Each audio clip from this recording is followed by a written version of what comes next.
Hello bachon, let's discuss the question. So the question says a particle of mass 100 gram and charge 2 microcoulomb is released from a distance of 50 centimeter from a fixed charge of 5 microcoulomb. Find the speed of the particle when its distance from the fixed charge becomes 3 meter. Neglect any other force. The first option is minus 1.73 meter per second. Second is 2.73 meter per second. Third is minus 2.73 meter per second. Fourth is 1.73 meter per second. सबसे पहले यहाँ पे हम की concept की बात करते हैं। की कॉन्सेप्ट हम क्या यूज़ करने वाले हैं, तो की कॉन्सेप्ट की बात करें तो यहाँ पे हम यूज़ करेंगे conservation of energy. Conservation of energy जो है वो क्या कहता है कि जितना इनिशियल एनर्जी रहेगा वो फाइनल एनर्जी भी उतना रहेगा अगर there is no external work done is there. तो यहाँ पे सबसे पहले हम देखें तो यहाँ पे क्या है कि अगर हम कंडीशंस को समझें तो सबसे पहले क्या है कि इनिशियल में एक चार्ज है यहाँ पे और दूसरा चार्ज रखा हुआ है यहाँ पे, ठीक है। ये Q जो है दिस इज कंसिडर्ड 2 माइक्रोकुलम और यहाँ पे ये कितना है 5 माइक्रोकुलम, ठीक है। तो क्या बोलता है कि जब हम एक चार्ज को रिलीज करते हैं या फिर छोड़ते हैं तो ये क्या होता है, ये इस तरफ मूव करने लगता है, ठीक है। तो मूव करके मान के चलते हैं कि कोई एक डिस्टेंस चला जाता है और ये डिस्टेंस है it is nothing but 3 metre. 3 metre पे हमको फाइंड करना है कि इसका स्पीड क्या होगा, ठीक है। यहाँ से यहाँ तक का डिस्टेंस अगर हम लोग देखें तो इनिशियल डिस्टेंस कितना दिया हुआ है, this is nothing but 50 centimetre, ठीक है।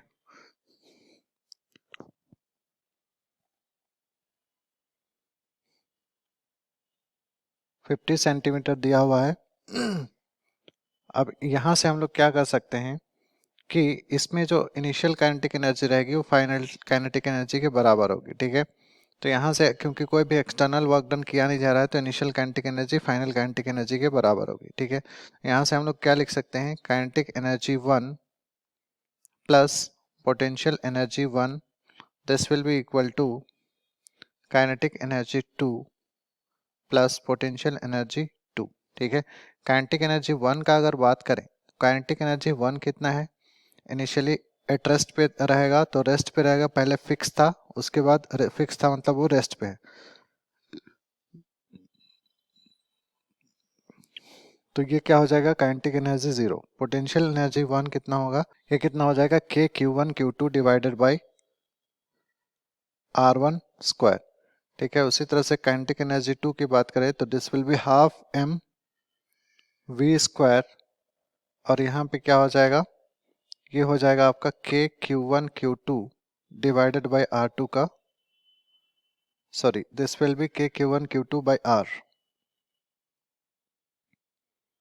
यहाँ पे भी ये क्या हो जाएगा के Q1 Q2 divided by R2, ठीक है। अब यहाँ से हमारे पास जो जो वैल्यूज दिए हुए हैं उन वैल्यूज को सबको अगर पुट करते हैं तो this is nothing but 9 into 10⁻⁹। Q1 की वैल्यू हमारे पास 2 microcoulomb, 2 into 10⁻⁶, this is 5 into 10⁻⁶। R1 की वैल्यू कितनी है, दिस इज 0.5 लिख सकते हैं। दिस इज हाफ, मास कितना दिया हुआ है, मास इज नथिंग बट 100 ग्राम, 100 ग्राम है, इसका मतलब हम लोग इसको 0.1 v स्क्वायर हमारे पास नहीं है, ये हमें निकालना है। उसी तरह से के Q1 Q2 फिर से वही चीज़ हो जाएगी 9 इंटू 10⁻⁹। Q1 की वैल्यू हमारे पास कितना है 2 इंटू 10⁻⁶। उसी तरह से Q2 की वैल्यू है 10⁻⁶ डिवाइडेड बाई R2। R2 का वैल्यू कितना है, दिस इज 3। अब यहाँ से हम लोग आगे अगर सॉल्व करते हैं तो यहाँ से ये वैल्यूज को एक साइड रख देते हैं, this is nothing but half, m is nothing but 0.1 v square, this will B, यहाँ से अगर हम लोग कॉमन ले तो 9 इंटू 10⁻⁹। उसके बाद यहाँ से हम लोग क्या लिख सकते हैं,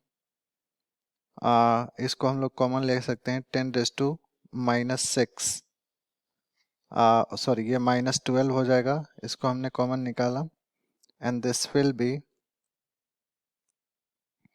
5 into 10 that will be 10, 5 into 2 that will be 10 divided by, यहाँ पे कुछ है नहीं, इसको हम लोग क्या लिख सकते हैं, दिस विल बी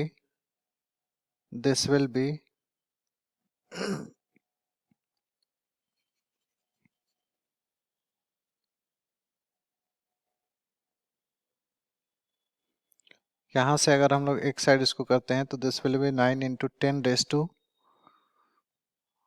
-3 बचेगा यहाँ पे, क्योंकि 6 6 12 3, और ये हो जाएगा इंटू 10, और इसको हम लोग क्या लिख सकते हैं, दिस इज 2 माइनस, ये कितना हो जाएगा,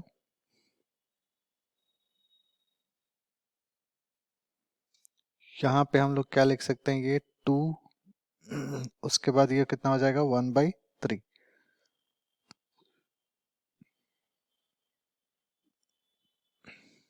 उसके बाद ये कितना हो जाएगा, this will be nothing but 9 into 10 raise to -2, 3 2 जा 6, so -5/3,